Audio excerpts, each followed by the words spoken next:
د جبهه مقاومت ډلې مشر احمد مسعود یو غږیز پیغام رالیږلی دی. احمد مسعود ویلي طالبانو موږ ته هیڅ پام نه دی کړی او زموږ د ډلې وړاندیزونه یې هم نه دي منلي او له پامه یې غورځولي دي.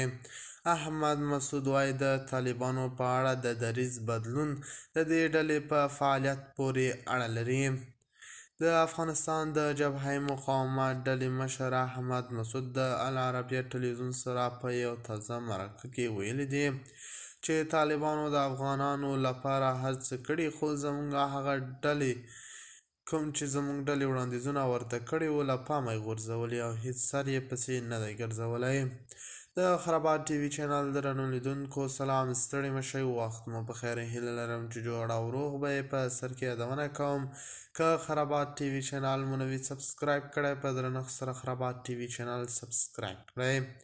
د ایران د راپور له مخې مسعود العربیه ټلویزیون ته وویل چې دا ډول بدلون د افغانانو په وړاندې د دغې ډلې له چلند او تګلارې سره تړاو لري.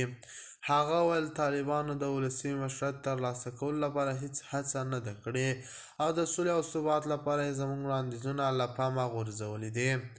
هغه په دوام وویل چې له همدې امله د طالبانو په وړاندې زموږ دریځ نه دی بدل شوی. هغه وویل چې څو ځلې یې له طالبانو غوښتي دي چې په دولتي جوړښت کې د نورې ډلې او قومونه هم شامل کړي، خو هغوی دا وړاندیز رد کړی و. طالبان وایي حکومت یې هم شموله دی او ټولو ته یې حقونه ورکړي او په دندو هم ګمارل شوي دي.